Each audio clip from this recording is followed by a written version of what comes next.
கர்த்தருடைய வார்த்தைக்கு நேராக நாம் கடந்து செல்லலாம்.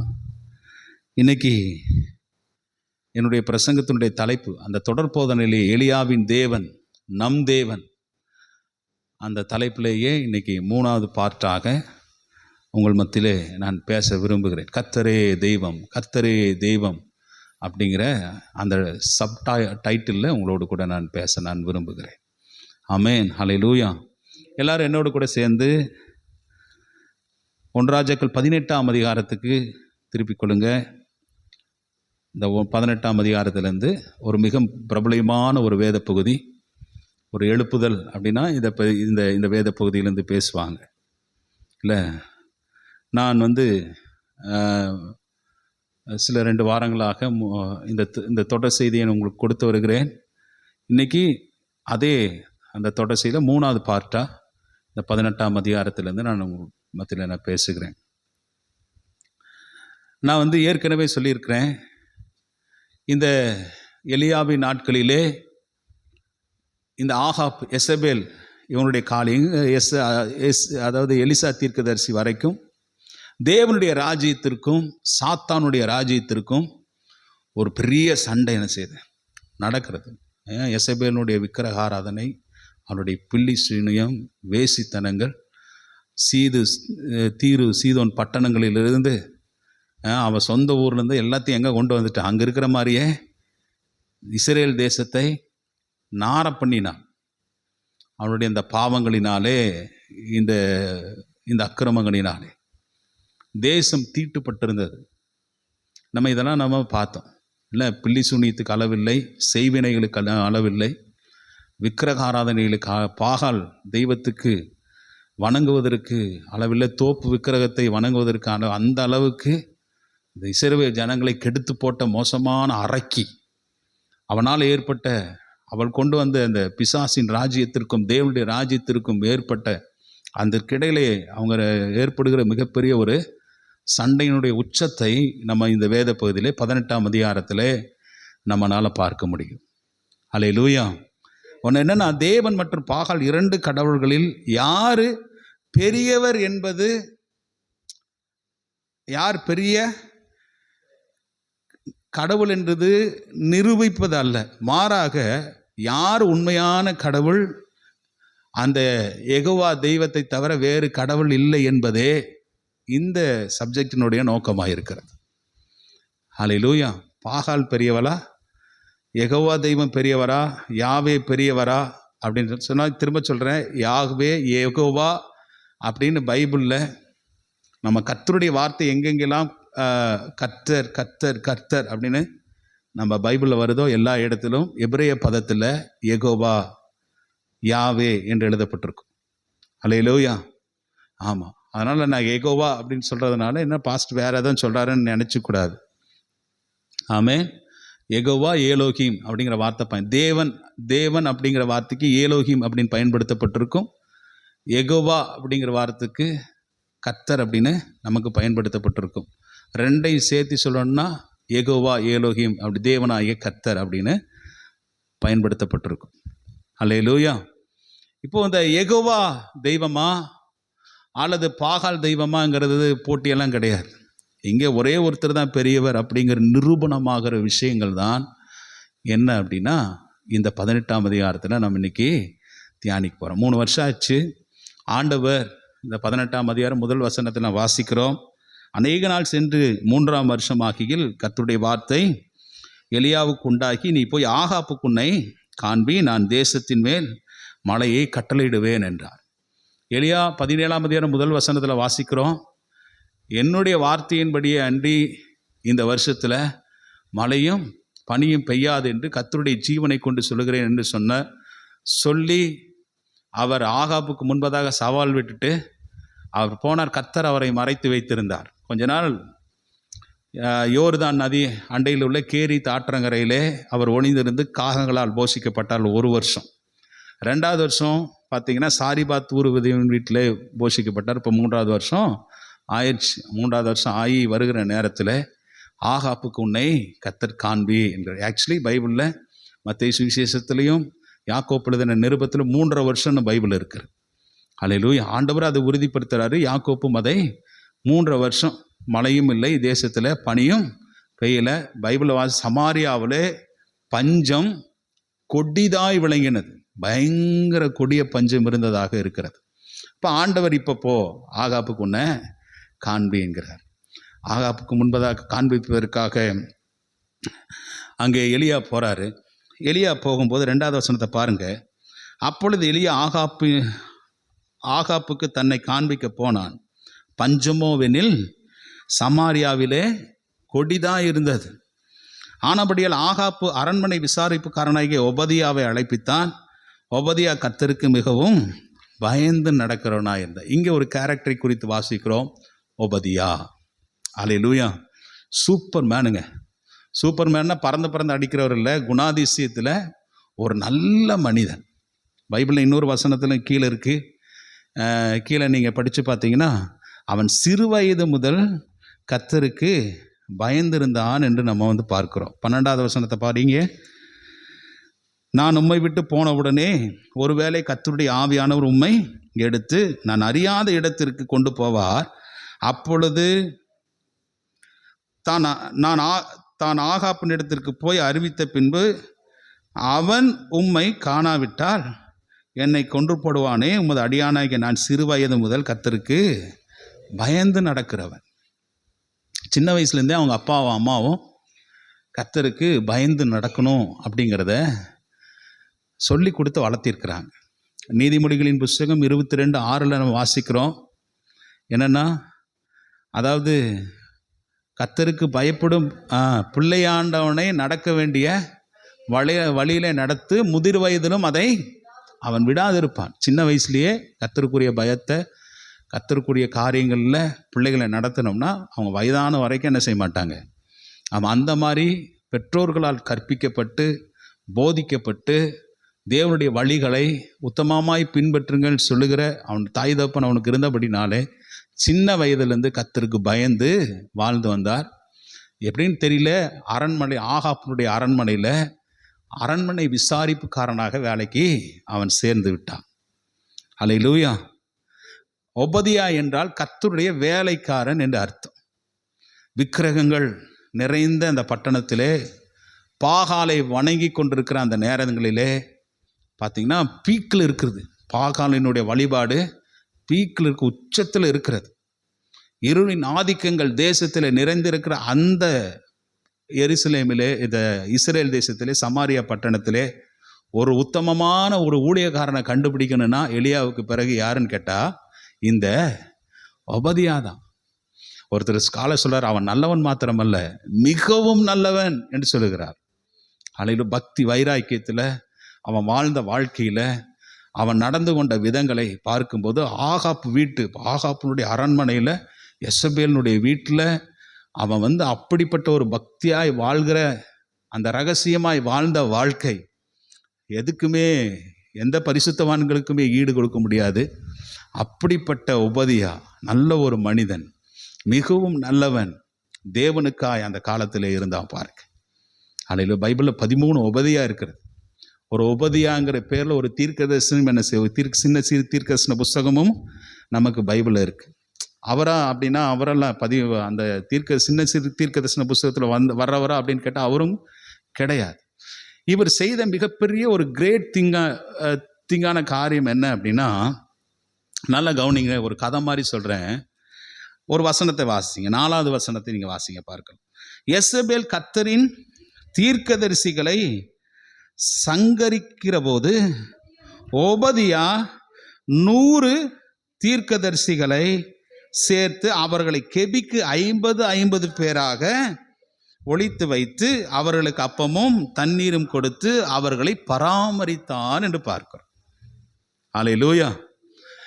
எசபேல் இந்த பொல்லாத இந்த சாத்தானின் இந்த தீர்க்கதரிசி என்ன பண்ணா அப்படின்னா, அதாவது யெரொபெயாமின் காலத்தில், நல்லா கவனிங்க, நான் ஏற்கனவே இது சொல்லியிருக்கிறேன். யெரொபெயாமினுடைய காலத்தில் யெரொபெயாம் செய்து வைத்த அந்த கன்றுக்குட்டியை வணங்காமல் அவன் செய்தது தவறான விஷயம் என்று அறிந்து இஸ்ரேலிலிருந்து அநேக ஆசாரியர்களும் லேவியர்களும் எங்கே போனாங்க? எருசலேமிலே போய் அங்கே இருக்கிற தேவனுடைய ஆலயத்திலேயாவது கூட்டியாவது பெருக்கியாவது நம்ம சாப்பிட்டு அங்கேயாவது பொழப்பு நடத்தலாம், நம்முடைய தேவனே கர்த்தர் என்று அப்படி என்ன செஞ்சிட்டாங்க, யெரொபெயாமை விட்டு ஓடி போயிட்டார்கள். காணியாட்சிகளை விட்டு நிலங்களை விட்டு தன்னுடைய பிள்ளைகளை கூட்டிட்டு ஆசாரியர்களும் லேவியர்களும் அங்கே போயிட்டாங்க. அவங்க போன பிறகு பார்த்தீங்கன்னா இஸ்ரவேல் ஜனங்களிலே சமாரியாவிலே இல்லை இப்படிப்பட்ட ராஜாக்கள் எழும்பி இருக்கிற அந்த காலங்களிலே ஆசாரியர்கள் கர்த்தருக்கு பயந்து ஆண்டவருடைய கட்டளைகள் பிரமாணங்கள் தேவனுடைய வழிகளை இஸ்ரவேல் ஜனங்களுக்கு போதிக்கணும். ஆனால் அங்கே குறைஞ்சு போயிட்டாங்க, போதிக்கிறதுக்கு யாரும் இல்லாமல் போயிட்டார்கள். அப்போ ஆண்டவர் என்ன செய்தார், தீர்க்க தரிசன பள்ளியிலே பயின்ற ஒரு கொஞ்சம், அதாவது மிகையா அப்படிங்கிற தீர்க்கதரிசிகளை போல சில தீர்க்கதரிசிகளை ஆண்டவர் தேசத்தில் ரகசியமாக கர்த்தர் வைத்தார். ஆமென் சொல்லுங்க பார்க்கலாம். அல்லேலூயா. சீக்ரெட்டான தீர்க்கதரிசிகள் இருந்தார்கள். அவங்களுடைய அந்த தீர்க்கதரிசிகளுடைய வேலைகள் எல்லாம் என்ன அப்படின்னா, யெசபேலினுடைய காலத்திலே வெளியரங்கமாய் போய் அவங்களுக்கு ஆண்டவரை பற்றி சொல்ல முடியாத நேரத்தில் வீடுகள் தோறும் தனிப்பட்ட விதத்திலே மக்களை சந்தித்து அவர்களுக்கு நியாய வழிகளை நடத்தினார்கள், நியாய பிரமாணத்தை போதித்தார்கள். தேவனுடைய வழிகளில் நடங்க, நல்ல வழியில் போங்க, நல்ல பாதையில் போங்கன்னு சொல்லி யெகோவா தெய்வத்தை தவிர வேற ஆராதிக்கார்கள், விக்கிரகங்களை ஆராதிக்கார்கள், பாகாலை சேவிக்காதீர்கள் என்று அப்படி சொன்ன தீர்க்கதரிசிகளை கண்டுபிடிச்சு இந்த யெசபேல்ங்கிற பொல்லாத இந்த அரக்கி அவ வாள்லையே வெட்டி எல்லாத்தையும் சாகடிச்சாள். உயிரோடு கூட புதைத்து சாகடித்தாள் என்று சில கமெண்ட்ரியில் சொல்லுது. உயிரோடையே புதைத்து மலையில் மிருக ஜீவன்கள் வந்து சாப்பிட்டும் நிறைய பேர் செத்து போனாங்கன்னு இருக்கு. அதுக்கு தப்பித்து போனவர்கள் எல்லாம் பார்த்தீங்கன்னா கருமேல் என்கிற பருவதத்தில் அங்கே 2000 கேவ்ஸ் குகைகள் இருந்ததாக சொல்கிறாங்க. அந்த குகைக்குள்ளே போய் யெசபேலுக்கும் ஆகாபுக்கும் பயந்து தஞ்சம் அடைந்தார்கள் என்று பார்க்கும். அப்படிப்பட்ட நேரத்தில் பார்த்தீங்கன்னா 100 தீர்க்கதரிசிகளை இவர் யெசபேலின் வாளுக்கு தப்பி வந்த 100 தீர்க்கதரிசிகளை இந்த ஒபதியா காப்பாற்றி கெபிக்கு 50 பேராக ஒழித்து வைத்து பஞ்ச காலத்திலே அவர்களுக்கு அப்பமும் தண்ணீரும் கொடுத்து பராமரித்து வந்தான். ஹல்லேலூயா, ஹல்லேலூயா. ஆமாம், அப்பமும் தண்ணீரும், உயிருக்கு தன்னுடைய உயிரே போனாலும் பரவாயில்ல. யெசபேலுக்கு தெரிஞ்ச இவன் கதை கந்தல் தான், அப்படிதானே? யெசபேலுக்கு தெரிஞ்சதுன்னா இந்த ஒபதியானுடைய நிலைமை படு மோசமாயிரும். ஆகவே இந்த ஒபதியாவை கர்த்தர் எப்படியோ காப்பாற்றி அந்த தீர்க்கதரிசிகளை காப்பாற்றுவதற்காக கர்த்தர் அவன் என்ன செய்தார், அரண்மனையிலேயே வச்சிருந்தார். பாருங்க, எப்படி அரண்மனையிலேயே ஒரு எஸ்தர் இருந்தது போல யூதர்கள் அழிந்து கொண்டிருந்த நேரத்தில், ஆமென் அல்லேலூயா, ஆமாம், அழிக்கப்பட்டு கொண்டிருக்கிற நேரத்தில், யூதர்கள் சின்ன பின்னமாக்கப்படுகிற நேரத்தில் அரண்மனையிலேயே ஆமென் இருந்த எஸ்தரை கொண்டு கர்த்தர் எப்படி தன்னுடைய ஜனங்களை காப்பாற்றினது போல இங்கேயும் என்ன செய்தாங்க, கர்த்தருக்கு உண்மையான தீர்க்கதரிசிகள் காப்பாற்றப்பட்டாங்க. யாருனால அப்படின்னா இந்த ஒபதியாவினாலே. அதனால தான் இவன் சொல்கிறேன், நல்லவன் மாத்திரமல்ல, மிகவும் நல்லவன், கர்த்தருக்கு பயந்தவன். சின்ன வயசுலேருந்தே அந்த ஊழியக்காரனுக்கு கொடுக்க வேண்டிய அந்த கணத்தையெல்லாம் கொடுத்து, ஐயோ தேசத்தில் ஊழியக்காரங்க இல்லை, தீர்க்கதரிசிகள் இல்லைன்னா இன்னும் தேசம் என்ன செய்யும், பாலா போய் இன்னும் இருட்டுக்குள்ளே போயிடும். நியாயம் சொல்வதற்கு ஜனங்களுக்கு யாரும் இல்லை, கர்த்தருடைய வழிகளை போதிப்பதற்கு யாருமே இருக்க மாட்டாங்க சொல்லி அவன் நல்ல எண்ணத்தோடு கூட அந்த ஒபதியா அவன் காப்பாற்றினான். ஆமென். பக்தி வைராக்கியமாக இருந்தான் பாருங்க. அதனால தான் அந்த ஒபதியாவை குறித்த ஒரு நல்ல கேரக்டர் அப்படின்னு சொல்லி அவனை குறித்து நான் உங்களுக்கு சொன்னேன். கவனிங்க, இப்போ என்னன்னா பஞ்சம் தலைவிரித்து ஆடுகிறது. ஆகாப்புக்கு நிறைய படைகள் இருந்தது, 2000 சேரிட்டிஸ் இருந்ததாக சொல்கிறாங்க. எனது ரதங்கள் இருந்ததாக சொல்கிறாங்க.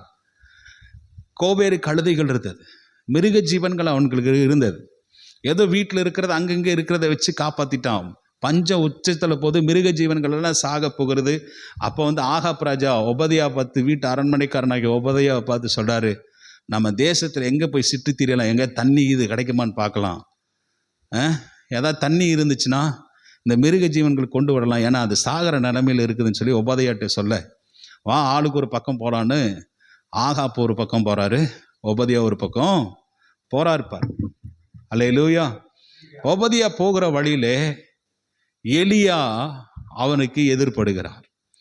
எதிர்பட்ட உடனே அவருக்கு எலியா அப்படிங்கிறது கேள்விப்பட்டிருக்கிறார் ஒபதியா. ஆனால் எலியாவை அவர் என்ன செய்யல, பார்த்ததிலே அவருடைய தோற்றத்தை சொல்லி இருக்கிறார்கள். ஏன்னா எலியாவை பார்த்தீங்கன்னா ஆண்டவர் ஒரு இடத்துல வச்சிருக்க மாட்டார், வேற ஆண்டவர் அங்கங்கே தூக்கிட்டு போயிடுவார், அங்கங்கே தூக்கிட்டு போய் அவரை மறைச்சி வச்சிருவார். ஆகவே எலியாவை இவர்கள் பார்த்திருப்பதற்கு வாய்ப்பில்லை, தோட்டத்தை பார்த்திருக்கிறார்கள்.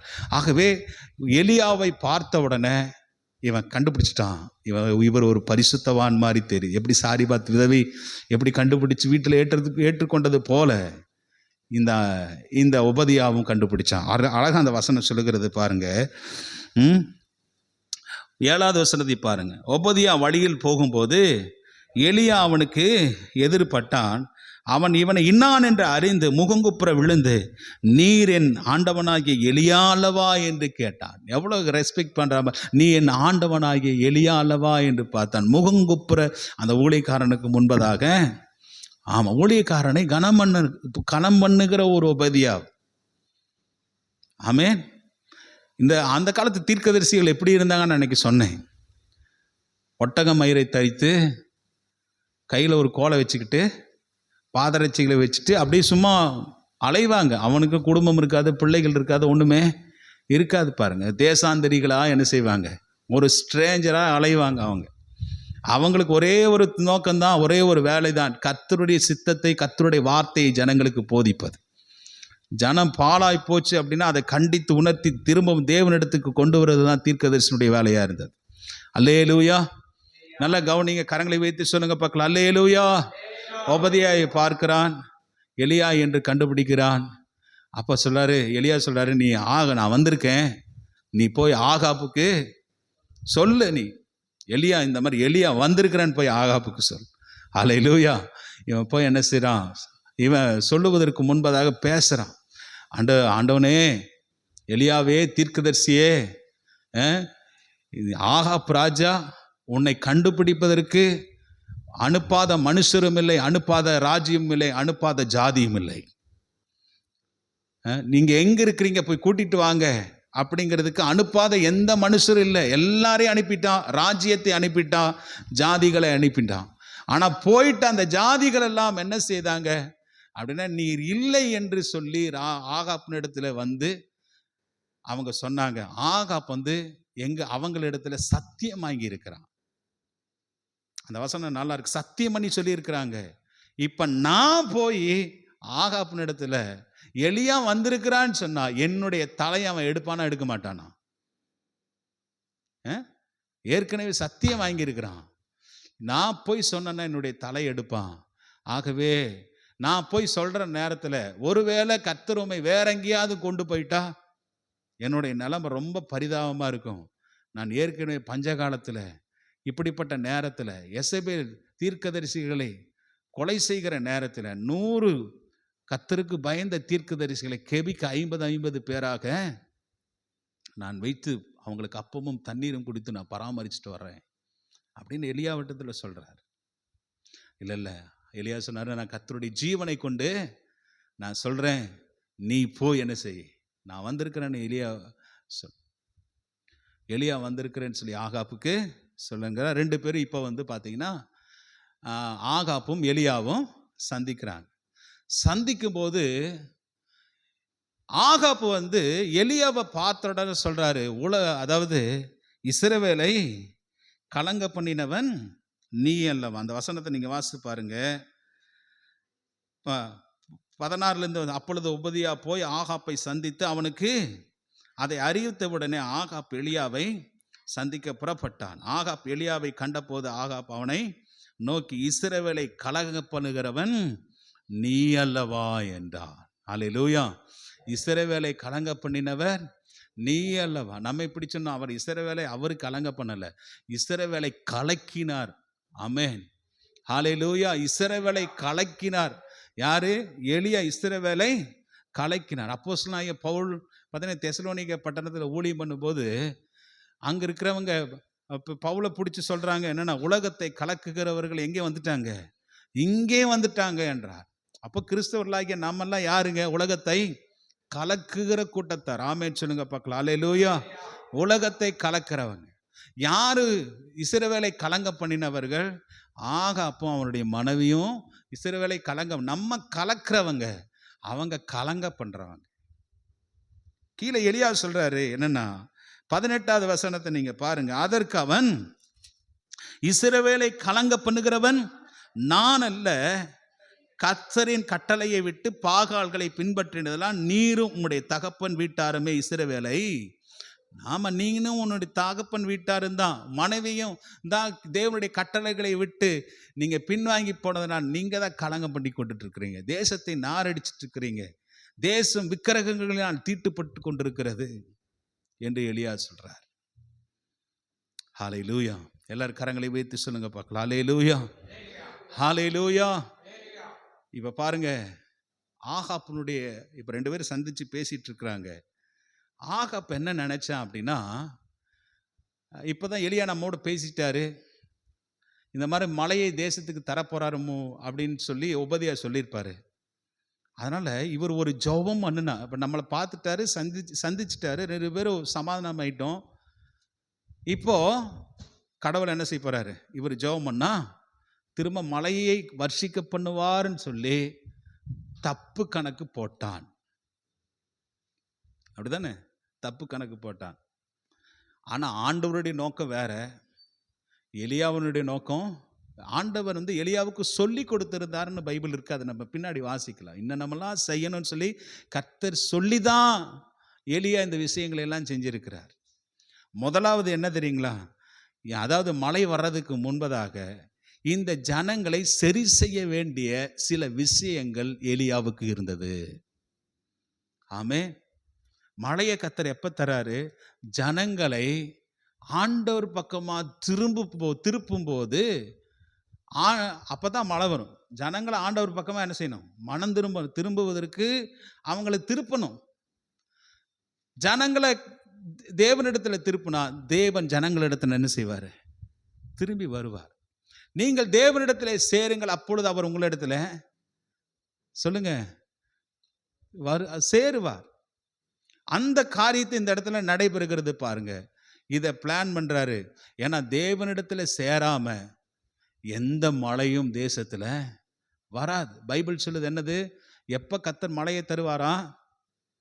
எப்ப தருவார்? என் முகத்தை தேடி உங்களை தாழ்த்தி தேவனை தேடும் போது அப்பொழுது தேசத்துக்கு என்ன செய்யும்? சேமத்தை கர்த்தர் கொடுப்பேன். அப்பதான் தேசத்துக்கு மழை வரும். அப்ப தேவனை, ஜனங்களுக்கு உண்மையான தெய்வத்தை தேடுவதற்கு எலியா வகை செய்யறாரு, பிளான் பண்றாரு, கர்த்தர் சொல்லியபடி. இங்க அதுதான் நடக்க போகுது. அல்லேலூயா. எலியா ஜனங்களை பார்த்து ஆகாப்பினிடத்துல சொல்றாரு, இங்க பார், இஸ்ரவேல் ஜனங்கள் அனைத்தையும் என்ன செய்? ஒன்று கூட்டு. பாகாலின் வழிபடுகிற அந்த தீர்க்கதரிசிகளை ஒன்று கூட்டு.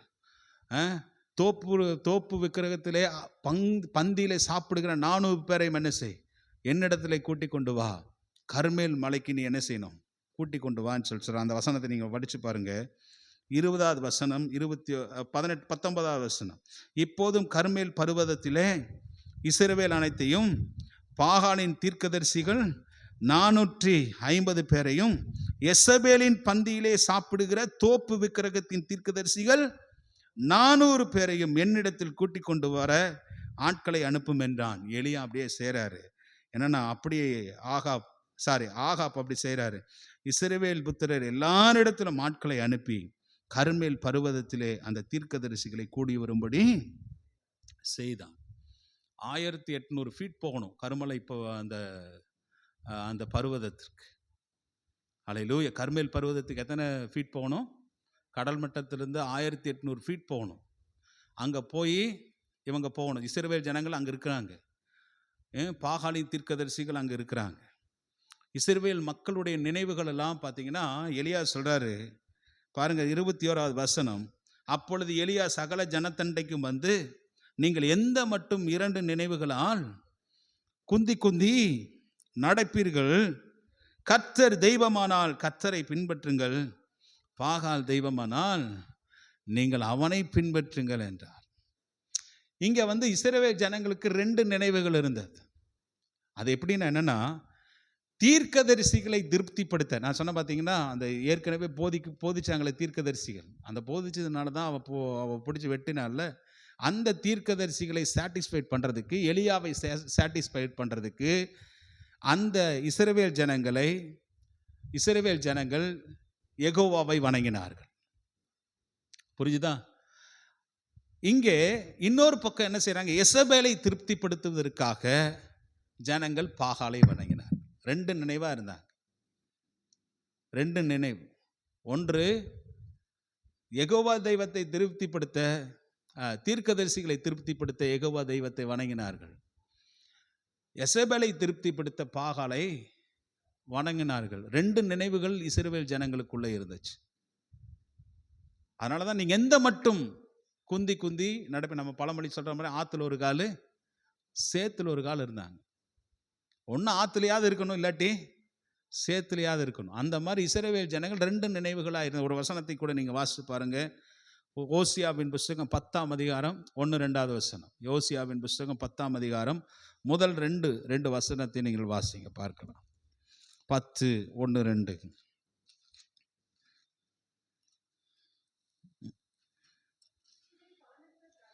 இஸ்ரவேலர் பலனற்ற திராட்சை செடி, அது தனக்குத்தானே கனி கொடுக்கிறது. அவன் தன் கனியின் திரளுக்கு சரியாய் பலிபீடங்களை திரளாக்குகிறான். தங்கள் தேசத்தின் செழிப்புக்கு சரியாய் சிறப்பான சிலைகளை என்ன செய்யறானா, செய்கிறானா. 2வது வசனத்தை பாருங்க. அவர்கள் இருதயம் பிரிக்கப்பட்டிருக்கிறது. 2 நினைவாய் இருக்கிறார்கள்.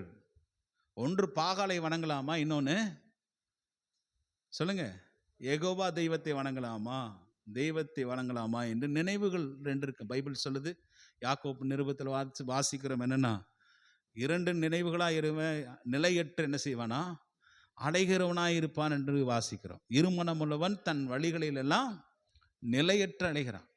டபுள் மைண்டாக இருக்கக்கூடாது. ஹல்லேலூயா. ஒரே மைண்டு தான் இருக்கணும். யாரை மாத்திரம்தான் ஆராதிக்கணும்? ஆமாம், அவரை மாத்திரம்தான் ஆராதிக்கணும். ஒரே சிந்தை, ஒரே எண்ணம். ஆற்றுல ஒரு காலை சேத்துல ஒரு காலை என்ன செய்யக்கூடாது, வைக்கக்கூடாது. 2 இருதயம் உங்களுக்கு இருக்கக்கூடாது. 2 இருந்தால் நிலையற்ற அலைகிறவர்களாய் நாம் இருப்போம் தன்னுடைய வாழ்க்கையில். இஸ்ரவேல் ஜனங்கள் அப்படி தான் இருந்தாங்க, நிலையற்ற அலைந்தார்கள். என்ன பண்ணதுன்னு தெரியல. இந்த மதில் மேல் இருக்கிற பூனைன்னு சொல்லுவாங்களா, அந்த மாதிரி இந்த பக்கமா அந்த பக்கமா எங்கே போகிறதுனே தெரியாது. அந்த மாதிரி அவருடைய காரியங்கள். இன்னைக்கு தேவனுடைய பிள்ளைகளுக்கு நம்ம அப்படி தான் இருக்கணும். அங்கே அதா இதான்னு சொல்லி என்ன செய்யக்கூடாது, இருக்கக்கூடாது. ஒன்று பின்பற்றினா முழுசாக கர்த்தரை பின்பற்றி வரணும். எல்லாத்தையும் துறந்து தெய்வ சமூகத்தில் நம்ம இருக்க வேண்டும். நினைவுகளை கர்த்தர் பார்க்கிறார். நம்முடைய இருதயங்களை கர்த்தர் பார்க்கிறார். நமக்கு என்ன எண்ணங்கள் இருக்கிறது என்பதை பார்க்கிறார். நமக்கு ஒரு நாள் ஒரே நினைவாய், ஒரே சிந்தையாய், ஒரே எண்ணமாய் இருக்கும்போது கர்த்தர் அதை பார்த்து உங்களுக்கு தகுந்த நன்மைகளை கர்த்தர் உங்களுக்கு பலன் அளிப்பார். ஹல்லேலூயா. ஆமாம், கர்த்தர் தெய்வமானால் கர்த்தரை பின்பற்றுங்கள், பாகால் தெய்வமானால் பாகாலை பின்பற்றுங்கள். நீங்கள் எந்த மற்றும் 2 நினைவுகளால் குந்தி நீங்கள் நடப்பீர்கள் இஸ்ரவேல் ஜனங்களே என்று இங்கே எலியா சொல்லுகிறார். நல்லா கவனிங்க. இந்த இடத்துல தாங்க ஒரு பீக்கு, ஒரு யுத்தம் நடக்க போகிறது. பாகாலுக்கும் பாகாலுடைய ராஜ்யத்திற்கும், அதாவது சாத்தானுடைய ராஜ்யத்திற்கும் தேவனுடைய ராஜ்யத்திற்கும் மிகப்பெரிய சண்டை, உச்சகட்டமான அந்த சம்பவம் நடந்த இடம் எங்கேன்னு கேட்டிங்கன்னா, இந்த இடத்துல தான் நடக்கிறது. அல்லேலூயா. ஆமாம், இந்த சண்டை என்பது நல்லா கவனிங்க. இந்த சண்டை என்பது தேவன் மற்றும் பாகால் 2 கடவுள்களில் யார் பெரியவர் என்பது நிரூபிப்பது. யார் பெரிய தெய்வம் என்பது நிரூபிப்பதல்ல. யார் உண்மையான கடவுள், வேற ஒரு கடவுள் இல்லை என்பது இதனுடைய நோக்கமாக இருக்கிறது. ஆமென் சொல்லுங்க. வேறு கடவுள் இல்லை. உண்மையான கடவுள் யாரு? வேறு கடவுள் இல்லை என்பதே இதனுடைய நோக்கமாக இருக்கிறது. பீக் சண்டை. தேவனுடைய ராஜ்யத்திற்கும் பிசாசின் ராஜ்யத்திற்கும் ஒரு பெரிய சண்டை இருக்கு. நல்லா கவனிங்க. இப்போ நல்லா கவனிங்க. ஒரு முக்கியமான ஒரு விஷயத்தை நாம் படித்து நம்ம இப்போ முடிக்க போகிறோம். இப்போ என்ன செய்கிறாரு, ஜனங்கள் எல்லாரும் நிலை தவறி தடுமாறி இருக்கிற நேரத்தில் ஆங்காங்கே இருக்கிற தீர்க்கதரிசிகள் குகைகளிலே எசபேலுக்கு பயந்து மறைந்து கொண்டிருக்கிறாங்க. இப்போ இந்த இடத்துல கரெக்டாக தான் எலியா சொல்லியிருக்கிறார். என்னன்னா, நான் ஒருவன் மாத்திரம் மீந்திருக்கிறேன். தீர்க்கதரிசிகள் எல்லாரிலும் நான் ஒருவன் மாத்திரம், ஒன் சிங்கிள் மேனா நான் இருக்கிறேன். நீங்க ஏராளமான ஜனங்களா இருக்கிறீர்கள், 400 தீர்க்கதரிசிகளுக்கு மேல இருக்கிறீங்க. இப்ப கர்த்தர் தெய்வமா பாகால் தெய்வமா, யார் உண்மையான தெய்வம் என்பதை நம்ம இப்பொழுது நம்ம என்ன செய்ய போறோம், பார்க்க போறோம். ஒரு மிகப்பெரிய போட்டி. இப்ப எலியா சொல்றாரு, நீங்க கூட்டம் அநேகமானதுனால நீங்களே என்ன செய்யுங்க, ஒரு காளையை தெரிந்து கொள்ளுங்கள். பாருங்க 23வது வசனம், 22, 23 வாசிக்கிறோம். அப்பொழுது எலியா ஜனங்களை நோக்கி, கர்த்தரின் தீர்க்கதரிசிகளில் மீந்திருக்கிறவன் நான் ஒருவன், பாகாலின் தீர்க்கதரிசிகளோ 450 பேர் நீங்க இருக்கிறீங்க. இப்போதும் 2 காளைகளை என்னிடத்தில் கொண்டு வரட்டும். ஒரு காளையை அவர்கள் தெரிந்து கொண்டு அதை சந்து சந்தாக துண்டித்து நெருப்பு போடாமல் விறகுகளின் மேல் வைக்க கடவர்கள். நான் மற்ற காளையை அப்படியே செய்து நெருப்பு போடாமல் விறகுகளின் மேல் வைப்பேன் என்றார். நல்லா கவனிங்களேன். இப்போ இங்கே என்னன்னா, மிகப்பெரிய ஒரு போட்டி நடக்கிறது. நீங்க அநேகர் ஆனதால் நீங்க ஒரு காளையை என்ன செய்யுங்க, தெரிந்து கொள்ளுங்க. அந்த காளையை நீங்க சந்து சந்தா வெட்டி விறகு மேலே விறகுகளை நெருப்பு போடாமல் வைக்கணும். இப்போ யார் கடவுள், பாகால் தெய்வமா யெகோவா தெய்வமா என்கிற ஒரு போட்டி நடக்கும். நீங்களே சூஸ் பண்ணி பண்ணுங்கன்னு சொன்னாங்க. அதே போல நானும் செய்வேன். அக்னியால் பதில் தருகிற தேவனே தேவன். ஆமென் சொல்லுங்க பார்க்கலாம். அல்லேலூயா. எல்லாம் கவனிங்க. அக்னியால் பதில் தருகிற தேவனே தேவன் என்று மிகப்பெரிய சவாலை எலியா சொல்லுகிறார். வாசிங்க 24வது வசனம். நீங்கள் உங்கள் தேவனுடைய நாமத்தை சொல்லி நீங்க கூப்பிடுங்க, நான் கர்த்தருடைய நாமத்தை சொல்லி கூப்பிடுவேன். அப்பொழுது அக்னியால் உத்தரவு அருளும் தெய்வமே தெய்வம் என்று அதற்கு இது நல்ல வார்த்தை என்றார்கள். அப்பொழுது எலியா பாகாலின் தீர்க்கதரிசிகளை நோக்கி, நீங்கள் அநேகரானதால் நீங்களே முந்தி ஒரு காளையை தெரிந்து கொண்டு அதை ஆயத்தம் பண்ணி நெருப்பு போடாமல் உங்கள் தேவனுடைய நாமத்தை சொல்லி கூப்பிடுங்கள் என்றார். இஸ்ரவேல் ஜனங்கள் அந்த 450 பாகாலை தீர்க்கதரிசிகள் அப்படியே செய்யறாங்க. அவங்களுக்கு பலிபீடம் இருந்தது.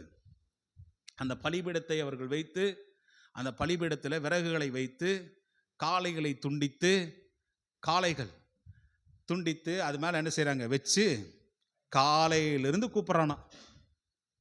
ஆமேன்னு சொல்லுங்க பக்கம். காலையிலிருந்து பகாலே இறங்கும், பகாலே இறங்கும், பகாலே இறங்கும், இந்த பலியை அங்கீகரியும். கீழே வாசிங்க பார்க்கலாம். அப்பொழுது எலியா பாகாலின் தீர்க்கதரிசி 26, தங்களுக்கு கொடுக்கப்பட்ட காளையை அவர்கள் வாங்கி அதை ஆயத்தம் பண்ணி, பாகாலே எங்களுக்கு உத்தரவு அருளும் என்று காலை தொடங்கி மத்தியம் மட்டும் பாகாலின் நாமத்தை சொல்லி கூப்பிட்டார்கள். ஆனாலும் ஒரு சத்தமும் பிறக்கவில்லை, மறு உத்தரவும் கொடுப்பாரும் இல்லை. அவர்கள் கட்டின பலிபீடத்திற்கு எதிரே குதித்து ஆடினார்கள். பலிபீடத்தை சுத்தி சுத்தி குதிச்சு ஆடுறான், சத்தம் போடுறான், பாகாலே உத்தரவரலும், பாகாலே உத்தரவரலும், பாகாலே உத்தரம். பைபிள் சொல்லுது, மூச்சு பேச்சு ஒண்ணுமே அந்த இடத்துல ஒரு சத்தம் கேட்கப்படலை. இவன் கொஞ்ச நேரம் கழிச்சு பார்க்குறான், பலிபீடத்தை சுத்தி சுத்தி என்ன செய்யறான், குதிச்சு ஆடி பார்க்குறான். அங்க ஆட்டம் ஆடியும் என்ன செய்யல, ஒன்றும் நடக்கவில்லை. பாருங்க. அப்போ அந்த டைம்ல 26வது வசனம், தங்களுக்கு கொடுக்கப்பட்ட மற்ற 27வது வசனம், அவர் காலையில ஜாலியா எலியா அப்படியே ஒரு டூர் போயிட்டு அப்படியே அங்கெல்லாம் சுற்றி பார்த்துட்டு வராரு. வரும்போது இன்னும் அவனுக்கு குதிச்சு ஆடிட்டு இன்னும் சத்தம் போட்டு கிடக்குறானு, பலிபீடத்து முன்னாடி குதிச்சு ஆடுறானுங்க. ஒன்றும் இல்லை. எலியா அந்த இடத்துல கிண்டல் பண்ணுறார். மத்தியான வேளையில் எலியா வர்றாரு பாருங்க. மத்தியான வேளையிலே எலியா அவர்களை பரியாசம் பண்ணி கிண்டல் பண்ணுறாரு. உரத்த சத்தமாய் கூப்பிடுங்கள், அவன் தேவனாமே, அவன் தியானத்தில் இருப்பான், அல்லது அலுவலாக இருப்பான், அல்லது பிரயாணம் போயிருப்பான், அல்லது தூங்கினாலும் தூங்குவான், அவனை எழுப்ப வேண்டியதாக இருக்கும், சத்தமா கூப்பிடு. எப்படி கிண்டல் பண்றாரு பாருங்க. இவருக்கு கொஞ்சம் குறும்பான ஆளாட்டுருக்குல்ல, இல்லை எலியா கொஞ்சம் குறும்பானார். அவனை நல்லா எழுப்புங்க. திரும்ப சொல்றேன், உரத்த சத்தமா கூப்பிடுங்க, அவன் தேவனாமே, அவன் ஒருவேளை கடவுள்னா தியானத்தில் இருந்திருப்பாரு, அல்லது எங்கேயாவது பிரயாணப்பட்டு எங்கேயாவது போயிருப்பாரு, அல்லது தூங்கி இருப்பாரு, அலுவலா இருப்பாரு. இப்படிப்பட்ட வேலைகள் எல்லாம் அவருக்கு நிறைய இருந்திருக்கும். அதனால நீங்க என்ன செய்ய, சத்தமாய் கூப்பிடு, உரத்த சத்தமாய் கூப்பிடு. அவர் வருவார், காதுல கேட்டா வருவார். ஐயா நல்லா கவனிங்க. அது காது இருந்தும், கண்கள் இருந்தும், மூக்கு இருந்தும், கைகள் இருந்தும் எந்த வேலையும் செய்யாது. கால்கள் இருந்தும் நடவாது. என்னதான் அதுக்கு முன்னாடி போய் நீங்க கூப்பாடு போட்டு கூப்பிட்டாலும், கத்து கத்துன்னு கத்தினாலும் அது உத்தரவு அது என்ன செய்யாது. ஆமா, உத்தரவே கொடுக்காது. உத்தரவே அதை பார்த்தாலே நீங்க பயந்துக்காதீங்கன்னு. அது அதெல்லாம் ஒரு மேட்டரே கிடையாது. நிறைய பேர் அதை பார்த்து பயந்துக்குவாங்க. ஆமா, அது ஆமா, அது ஒரு பிசாசு. நல்லா கவனிங்க. இப்போ என்ன நடக்குதுன்னா, எஸ்டீமை கடைசியில் என்ன பண்ணுறாங்கன்னா, பார்க்க வரைக்கும் பார்த்தாங்க. அடுத்தது இவனுங்க என்ன பண்ண ஆரம்பிக்கிறானுங்க, உடம்பையெல்லாம் போட்டு கிழிக்க ஆரம்பிக்கிறானு. ரத்தம் சொட்ட நீங்கள் பாருங்கள். அவன் தான் தான் குத்திக்கிட்டு பாருங்க, அவர்கள் உரத்த சத்தமாய் கூப்பிட்டு தன் வழக்கத்தின்படியே ரத்தம் தங்கள் மேல் வடிய மட்டும் கத்திகளாலும் ஈட்டிகளாலும் தங்களை கீறி கொண்டார்கள். இப்படி கூப்பிட்டும் வரலையே, அதனால உடம்ப ரத்தத்தினால வடிச்சு கூப்பிடலான்னு குத்தி எல்லாம் ஒரு ரத்தமா அங்க ரத்த ஆறா ஓடுது. அந்த ரத்தாறு ஓடி கூட அதுக்கு இரக்கம் இல்லாமல் அதை என்ன செய்யல, பதில் அளிக்கவில்லை, காது கேட்கவில்லை. மதியான வேலையில் அப்படி ஜாலியா எலியா வர்றாரு. எலியா வந்து சொல்றாரு, சென்ற பின்பு அந்தி பலி செலுத்தும் நேரமட்டாக சந்ததம் சொல்லி கொண்டிருந்தார்கள். பாருங்க, அவங்க அந்த சந்ததம் அந்த இதை என்ன செய்றாங்க, மந்திரத்தை ஓதிக்கிட்டே இருக்காங்க. பாகாலே உத்தரவு கொடும், பாகாலே உத்தரவு கொடும், மந்திரத்தை ஓதுகிறார்கள், சந்ததம் சொல்லிக்கொண்டே இருக்கிறார்கள். பாருங்க, கொண்டிருந்தார். ஆனாலும் ஒரு சத்தமும் பிறக்கவில்லை, மறு உத்தரவு கொடுப்பாரும் இல்லை, யாரும் கவனிப்பாரும் இல்லை. இவன் மாதிரி பைத்தியகார மாதிரி பண்ணிட்டு இருக்கு. இன்னைக்கு உலகத்தில் அநேக ஜனங்கள் இப்படித்தாங்க பண்றாங்க. பைத்தியகாரத்தனமாக என்னென்னமோ பண்றாங்க. அழகா கொடுத்துருக்கிற இந்த உடம்புல என்னென்னமோ போட்டு குத்திக்கிட்டு அதை பண்ணிக்கிட்டு இதை பண்ணிட்டு உண்மையான தெய்வத்தை விட்டு இப்படியெல்லாம் பண்றாங்க. பாருங்க, அவங்களை கவனிப்பாரும் இல்லை. ரோட்டில் போற நம்ம தான் வேடிக்கை பார்க்கணும். அது கவனிக்காது. அது சத்தமும் என்ன செய்யாது, கேட்காது. அதுக்கு முன்பதாக இப்படி ஜனங்கள் பைத்தியகாரத்தனமா பண்ணிட்டு இருக்கிறாங்க. அப்ப எலியா வர்றார், உங்களுக்கெல்லாம் டைம் முடிஞ்சிச்சியா, எல்லாம் எந்திரிங்க, இப்போ எல்லாம் என் பக்கம் வாங்கன்னு கூப்பிட்றார். அல்லேலூயா. பாருங்க, அப்பொழுது எலியா சகல ஜனங்களையும் நோக்கி நீங்கள் எங்கிட்டே வாருங்கள் என்றான். சகல ஜனங்களும் அவன்கிட்ட வந்த போது எலியா செய்த காரியம் பைபிள் இருக்கு. என்ன அப்படின்னா, அந்தி பலி செலுத்தும் நேரத்திலே எலியா வந்தார். அந்தி பலிங்கிறது பார்த்தீங்கன்னா, நான் நினைக்கிறேன் 3 மணிலேருந்து சாயந்தரம் 5 மணிக்குள்ளே அதை செலுத்துவாங்க. இந்த அந்தி பலிங்கிறது பைபிளில் ரொம்ப பிரபலமான ஒரு காரியம். ஏன்னா பஸ்கா ஆட்டுக்குட்டி அடிக்கப்பட்டது. இஸ்ரவேல் ஜனங்கள் எகிப்து தேசத்திலிருந்து வெளியே வந்தபோது அந்த பஸ்கா ஆட்டுக்குட்டி அடித்தாங்க பார்த்தீங்களா, அந்த அந்தி பலியின் நேரத்திலே பஸ்கா ஆட்டுக்குட்டி அடிக்கப்பட்டது. நம்முடைய ஆண்டவராகிய இயேசு கிறிஸ்து சிலுவையிலே மரித்த நேரம் அந்தி பலி செலுத்தும் நேரம். அல்லேலூயா சொல்லுங்க பார்க்கலாம். அல்லேலூயா. கரெக்டாக தான் கர்த்தர் எல்லாம் டிசைன் பண்ணி தான் எல்லாம் செஞ்சிருக்கிறார். அந்த அந்தி பலி செலுத்தும் நேரத்தில் தான் இயேசு கிறிஸ்து சிலுவையிலே அவர் பலியாக ஆண்டவர் ஒப்பு கொடுக்கப்பட்டு மரித்தார். அந்த அந்தி பலி செலுத்துகிற நேரத்தில் மாலையில் 3 மணி அளவிலே எலியா எல்லாரும் இஸ்ரவேல் ஜனங்களையும் தீர்க்கதரிசிகளையும் கர்த்தரிடத்திலே கூப்பிட்டு அவளை நிற்க வைத்து அவர் முதல் செய்த காரியம் என்னன்னா, இஸ்ரவேல் ஜனங்கள் ஒரு காலத்திலே யெகோவா தேவனை வணங்கி கொண்டிருந்தார்கள். இயேசுவை அவர்கள் தெய்வத்தை நம்பிக்கொண்டிருந்தார்கள். யாவே கடவுளை அவர்கள் நம்பிக்கொண்டிருந்தார்கள். அவர்கள் வணங்கி ஆண்டவருக்கு பலிகளை செலுத்தி தூபங்களை காட்டி கர்த்தரை ஆராதித்து கொண்டிருந்தார்கள். அது ஒரு இசபேல் வந்த பிறகு அதெல்லாம் தகர்க்கப்பட்டு கீழே ஒன்றுமில்லாமல் போய் கடந்தது, கண்டுக்கார் இல்லாமல் இருந்தது. அதை எலியா பார்க்கிறாரு. எலியா பார்த்து தகர்க்கப்பட்ட பலிபீடத்தை அவர் ஒரு கல்லின் மேல ஒரு கல் எடுத்து வச்சு அந்த பலிபீடத்தை செப்பனிடுகிறார். ஆமேன்னு சொல்லுங்க பார்க்கலாம். அல்லேலூயா. அந்த பலிபீடத்தை செப்பனிடுறார். நல்லா தெரியும். ஒரு விஷயம் தெரியுமா, நமக்குள்ள ஒரு எழுப்புதல் வரணும்னா, நம்ம சபையில் ஒரு எழுப்புதல் வரணும்னா, நாமக்கல் மாவட்டத்தில் எழுப்புதல் வரணும்னா நம்ம என்ன செய்யணும், செப்பனிட வேண்டும். முதலாவது நம்ம செப்பனிடணும். நம்ம தான் பலிபீடம். நம்ம பலிபீடத்தை செப்பனிடணும். இங்க இருக்கிற எல்லாரும் செப்பனிடணும். இந்திய தேசத்தில் செப்பனிடணும். அதுக்கு பிறகுதான் கர்த்தர் அக்னி அனுப்புவார். அதுக்கு பிறகுதான் தேசத்தில் எழுப்புதல் வரும். அல்லேலூயா. நல்லா கவனிங்க. 10 கோத்திரம் தான் இங்க இருந்தாங்க. ஆனால் 12 கோத்திரமாக அவர்களுக்கு நினைவுபடுத்தி அவருடைய நாமங்களுக்கு ஏற்றாற் போல 12 கற்களை எடுத்து 12 கற்களினாலே பலிபீடத்தை அவர் கற்றார். ஆமென் சொல்லுங்க பார்க்கலாம். அல்லேலூயா. 12 கற்களை அவர் அவர் வச்சு பலிபீடத்தை கட்டி அந்த பலிபீடத்துக்கு ஒரு பெயர் வைக்கிறாரு. உனக்கு இஸ்ரவேல் என்று பெயரிடுகிறார். இஸ்ரவேல்னு யாரை கர்த்தர் சொன்னார் தெரியுமா?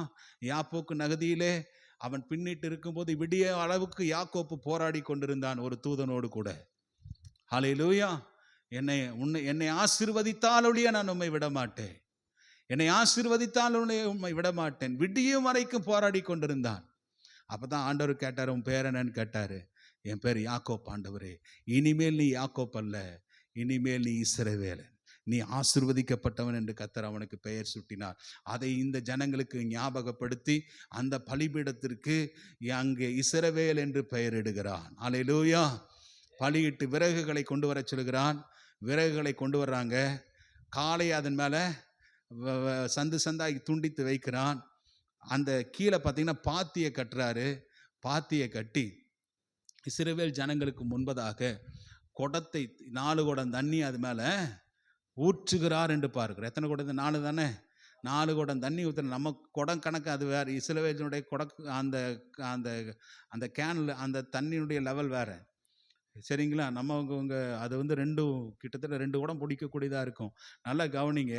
அந்த காளைகள் மேலே தண்ணி ஊற்றுங்கிறாரு. அந்த காளையின் மேல் பட்டு கீழே விறகுகளெல்லாம் நனைத்து அந்த தானியம் விதைக்கத்தக்கதாக இருந்த அந்த பள்ளத்திலே தண்ணீர் போய் நிரப்பிற்று என்று பார்க்கிறோம். கரங்களை வைத்து சொல்லுங்க பார்க்கலாம். அல்லேலூயா.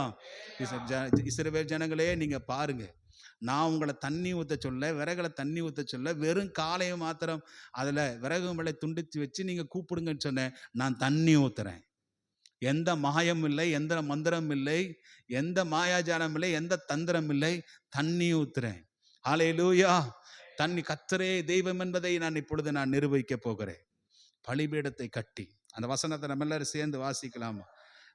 34வது வசனத்தை சேர்ந்து வாசிங்க. பிற்பாடு அவன், நீங்கள் 4 குடம் தண்ணீர் கொண்டு வந்து சர்வாங்க தகன பலியின் மேல் விறகுகளின் மேலும் ஊற்றுங்கள் என்றான். பின்பு 2ஆம் தரமும் அப்படியே ஊற்றுங்கள் என்றான். 2ஆம் தரம் ஊற்றினார்கள். அதற்கு பின்பு 3ஆம் தரமும் ஊற்றுங்கள். 3 தடவை 4 குடம் தண்ணி, 4 குடம் 12 குடம் தண்ணி அனுசுறாங்க, ஊற்றுறாங்க. ஆமா, வாய்க்காலை சுற்றிலும் தண்ணி இருந்துச்சு. எந்த ஒரு தீக்குச்சி பத்த வச்சாலும் என்ன செய்யாது, பத்தாது.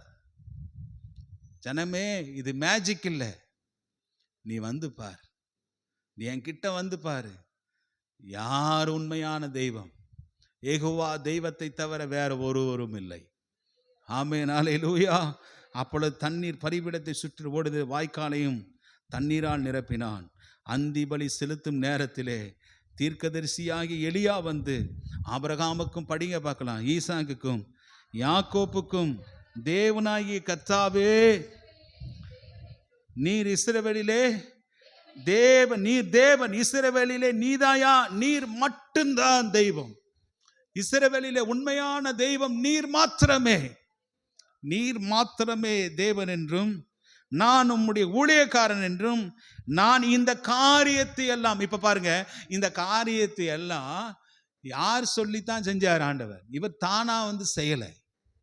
கர்த்தர் சொல்லி இந்த பிளான் படி இப்படிலாம் போய் நீ செய், உனக்கு நான் உத்தரவு கொடுப்பேன் என்று கர்த்தர் சொன்னார். அந்த பிளான் படி இவர் இந்த மாதிரிலாம் செய்கிறாரு. செய்யும்போது பாருங்க, சொல்கிறார், நான் இந்த காரியங்கள் எல்லாம் உம்முடைய வார்த்தையின்படி செய்தேன் என்றும் இன்றைக்கு விளங்க பண்ணும். கர்த்தாவே, நீர் தேவனாய கர்த்தர் என்றும், தேவரீர் தங்கள் இருதயத்தை மறுபடியும் திருப்பினீர் என்றும் இந்த ஜனங்கள் அறியும்படிக்கு என்னை கேட்டருளும், என்னை கேட்டருளும் என்றார். ஹல்லேலூயா.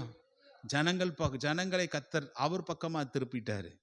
திருப்பி கூப்பிட்றாரு, என்னை கேட்டருளும் ஆண்டவரே, என்னை கேட்டருளும். அதான் நம்ம பாடுறது போல, கேட்டருளும் கேட்டருளும் என்று பக்தன் சொல்லும்போது ஆண்டவர் கீழே அந்த வசனத்தை எல்லாம் படிக்கலாம் பாருங்க. அப்பொழுது கர்த்தரிடத்திலிருந்து அக்கினி இறங்கி அந்த சர்வாங்க தகன பலிகளையும் விறகுகளையும் கற்களையும் மண்ணையும் பட்சித்து வாய்க்காலில் இருந்த தண்ணீரையும் அது நக்கி போயிற்று என்று பார்க்கிறோம். ஒன்ன விடல. அங்கிருந்த தண்ணி, அங்கிருந்த மண்ணு, விறகுகள், காளைகள் எல்லாமே ஒரு ஸ்காலர் சொல்றாரு, வானத்திலிருந்து ஒரு மின்னல் வந்தது போல இருந்தது. ஒரு மின்னல் வந்து பலிபீடத்தை பட்சித்து போன தண்ணினால பாருங்க, அதெல்லாம் ஈரப்பதமா இருந்தது. எந்த சோர்ஸும் இல்லை பற்ற வைப்பதற்கு. ஆண்டவர் அக்னினாலே பதிலளிக்கிறவர், அக்னினாலே உத்தரவளிக்கிற தேவன் ஆண்டவர். ஏன்னா நம்ம வந்து பார்க்குற பலி ஆதி காலங்களிலிருந்தே கர்த்தர் பலிகளை அங்கீகரித்தவர். அக்னினால தான் கர்த்தர் பலிகளை அங்கீகரித்தார். அப்படித்தானே? ஆசரிப்பு கூடாரத்தில் பலி செலுத்துறது எல்லா பலிகளும் அக்னினாலே அங்கீகரிக்கப்பட்டது. ஆமென். நாளைய சிம்சோனுடைய தகப்பன் பலி செலுத்துறாரு, அக்னினாலே கர்த்தர் அதை அங்கீகரித்தார். கிதியோன் பலி செலுத்தினா அக்னியினாலே கர்த்தர் பதிலளித்தார், அங்கீகரித்தார். அதே போலதான் இங்க நடந்தது. இதிலிருந்து இஸ்ரவேல் ஜனங்கள் தெரிஞ்சுக்கணும், யார் உண்மையான கர்த்தர், யார் உண்மையான தெய்வம். யெகோவா தெய்வத்தை தவிர வேற யாரும் உண்மையே கிடையாது. ஹல்லேலூயா. பாருங்க, இந்த பீக்கான இந்த யுத்தத்துல பாகால் ஜெயிக்கல, யாரு ஜெயித்தா? ஆமா, இஸ்ரவேலின் தேவனாய கர்த்தர் ஜெயபலமானவர் ஜெயித்தார். ஹல்லேலூயா. இப்ப நிரூபணம் பண்ணிட்டார் எலியா, யாரு கர்த்தர்? யெகோவா தான் தெய்வம், யெகோவா தான் தெய்வம். அங்க இருக்கிற 450 பாகால் தீர்க்கதரிசியில பிடிக்கிறாரு. பிடிச்சி, நீங்க தாண்டா ஜனங்களை எல்லாம் பாழாக்குனீங்கன்னு சொல்லி எல்லாத்தையும் வெட்டி போட்டாராம். பாருங்க, அந்த வசனத்தை நீங்க படிச்சு பாருங்க. அந்த கடைசி அந்த இதுலயே வாசித்த 18ல் பாருங்க, 40 ஜனங்கள் எல்லாரும் இதை கண்டபோது முகங்குப்புற விழுந்து கர்த்தரே தெய்வம், கர்த்தரே. இங்கதான் ஜனங்களும் என்ன செய்தாங்க, இந்த விஷயத்தை, ஆமா அவர் தான் தெய்வம்.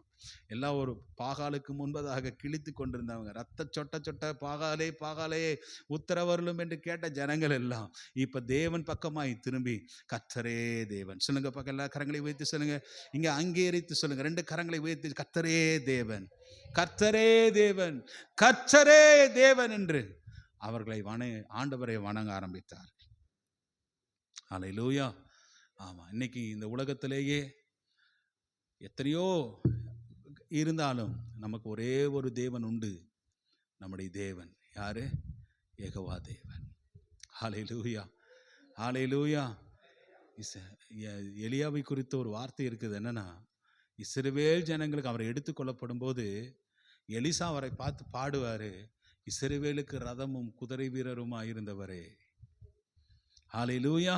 இஸ்ரவேலுக்கு ரதமும் குதிரை வீரருமா. அந்த காலத்துல இந்த தீர்க்கதரிசி கலக்கினார். அவர் தான் ஜெயம் பெற்றார். இஸ்ரவேல் ஜனங்களை நல்வழிப்படுத்துவதற்கு, சாத்தானுடைய எல்லா கிரியைகளை உடைப்பதற்கு, மாந்தரீகங்கள், செய்வினைகள், விபச்சாரங்கள், பில்லி சூனியங்கள், விக்கிரகத்தை, பாகாலை அழிப்பதற்கு கர்த்தர் தெரிந்து கொண்ட பாத்திரம் இந்த எலியா தீர்க்கதரிசி. அதனாலதான் நம்ம பாடினோம், நான் ஒருவன் மாத்திரம் மீந்திருக்க பாகாலின் தலைகளை எல்லாம் நான் என்ன செய்வேன், உடைச்சு போடுவேன். ஆமென். ஹல்லேலூயா. இன்னைக்கு முக்கியமான 2 கேரக்டரை குறித்து பார்த்தோம். ஒன்று உபதியாவை குறித்து பார்த்தோம், இன்னொன்று எலியாவினுடைய அந்த காரியத்தை. இந்த மாதிரி வைராக்கியமா இருக்கணுங்க ஆண்டவருக்காக. ஹல்லேலூயா. உபதியா போல கர்த்தருக்கு பயந்து இருக்கணும், எலியாவை போல வைராக்கியமா. இந்த மாதிரி ஒரு தீர்க்கதரிசி பைபிள் எங்கேயுமே நம்ம பார்க்க முடியாது. வானத்திலிருந்து இவர் பேர் அக்னியை இறக்கினார்ல, அக்னி இறக்கின தீர்க்கதரிசி. இவர் சொன்னார்னா அக்னி வானத்திலிருந்து, பைபிள் சொல்லுது, நம்மை போல பாடுள்ள மனுஷனாக இருந்தார். எலியா நம்மை போல சாதாரணமான ஒரு மனுஷன், சாதாரணமான ஒரு அவர் மழைக்காக வேண்டும் போது கர்த்தர் மழையை கொடுத்தார். ஹல்லேலூயா.